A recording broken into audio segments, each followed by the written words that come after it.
हामीलाई जावा कुनै पनि जावा चलाउनको लागि जावा प्रोग्राम रन गर्नको लागि JDK को आवश्यकता पर्छ र JDK को चाहिँ डिफ्रेन्ट भर्जनहरू आइरहेको हुन्छ र त्यो भर्जनहरूलाई चाहिँ हाम्रो पीसीमा चाहिँ हामीले चाहिँ इन्भाइरोमेन्ट सेटअप गर्नुपर्ने हुन्छ है।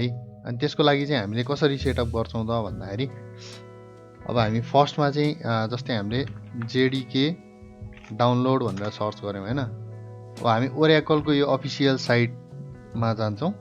हामी चाहिँ अब यहाँ डिफ्रेन्ट OS को लागि देख्न सक्छौँ JDK, जस्तै लिनक्सको लागि, म्याकको लागि, विन्डोजको लागि। मेरो चाहिँ विन्डोज हो, त्यही भएर म विन्डोजको लागि डाउनलोड गर्छु। तपाईहरुले जिप पनि गर्न सक्नुहुन्छ, डाइरेक्ट .exe पनि गर्न सक्नुहुन्छ। मैले चाहिँ JDK 19 विन्डोजको लागि इन्स्टल गरिसकेको छु र यसले चाहिँ केही टाइम लिन्छ। र मेरो यहाँ देख्न सक्नुहुन्छ मेरो JDK 19 चाहिँ डाउनलोड भइसकेको छ। म यसलाई खोल्न जाँदैछु।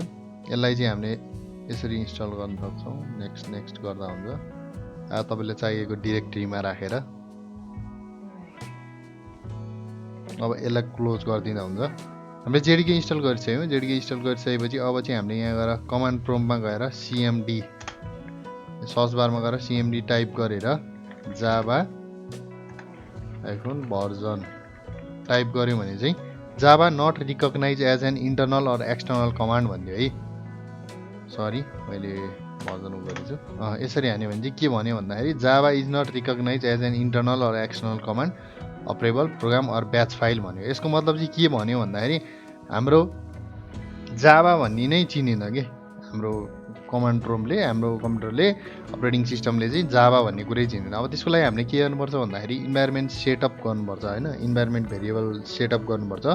त्यसको लागि हामी सर्च बारमा गएर environment variable edit the system environment variable गर्छौँ है। यो गरेपछि हामी इन्भाइरोमेन्ट भेरिएबलमा जान्छौँ। इन्भाइरोमेन्ट भेरिएबलमा गएर अब हामीले यहाँ पाथ हाल्नुपर्ने हुन्छ। अब यसको लागि हामी फर्स्टमा के गर्छौँ भन्दाखेरि न्यू हामी युजर भेरिएबलमा जान्छौँ है। पहिला युजर भेरिएबल र सिस्टम भेरिएबलमै हाल्नुपर्ने हुन्छ। युजर भेरिएबलमा गएर न्यूमा गएर हामी यहाँ के लेख्छौँ भन्दाखेरि जावा _होम क्यापिटलमा जावा _होम लेखेर यहाँ चाहिँ अब भेरिएबलको भ्यालुमा चाहिँ हाम्रो सी ड्राइभमा जान्छौँ र यहाँ गएर प्रोग्राम सर्च गर्छौँ। हाम्रो जुन प्रोग्राम छ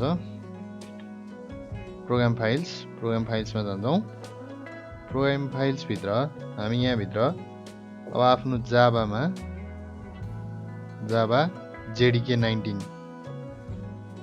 यो जुन पाथ छ यो पाथ चाहिँ हामी कपी गर्छौँ है। यो पाथ कपी गर्छौँ। यो पाथ छ यो पाथ हामी कपी गर्छौँ र लिएर आएर हाम्रो भेरिएबल भ्यालुमा हालिदिन्छौँ। यहाँबाट हामी ओके। अब हाम्रो युजर भेरिएबल पार्ट सकिसकेको छ र हामी सिस्टम भेरिएबल सेटअप गर्न जाँदैछौँ। सिस्टम भेरिएबलमा पनि सेम यही नै हो। हामी एउटा नयाँ सिस्टम भेरिएबल बनाउँछौँ जसको नाम चाहिँ हामी जावा होम राख्छौँ र यसको पाथ पनि यही नै राखिदिन्छौँ।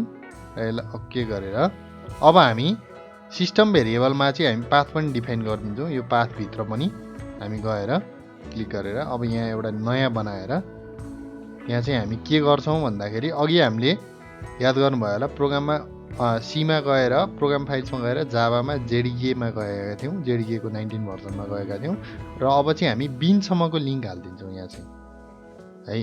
हजुरहरूले यहाँ क्लिक गरेर ठ्याक्क क्लिक गर्ने बित्तिकै यो कपी गर्ने ठाउँ आउँछ त्यो गरेर हामी चाहिँ यसमा लगाएर न्यू गरेर यहाँ पेस्ट गरिदिन्छौँ है त। अब यति गरिसके पछाडि अब हामी चेक गर्छौँ हाम्रो इन्भाइरोमेन्ट भेरिएबल सेटअप भयो कि भएन भनेर।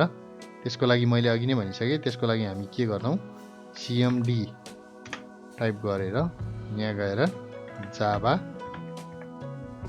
भर्जन ल सक्सेसफुल्ली यहाँ देखिसक्नु भएको छ। हाम्रो जावा भर्जन 19 चाहिँ इन्भाइरोमेन्ट सेटअप भइसकेको छ र यसले अघि जुन इरर देखाएको थियो त्यो इरर चाहिँ अब छैन है त। यदि यो भिडियो हजुरहरूलाई हेल्पफुल लागेमा लाइक, सब्स्क्राइब अनि कमेन्ट पनि गरिदिनु होला। फेरि हामी एउटा नयाँ टपिकको साथमा आउने नै छौँ। त्यतिन्जेलको लागि मलाई बिदा दिनुहोस्। धन्यवाद।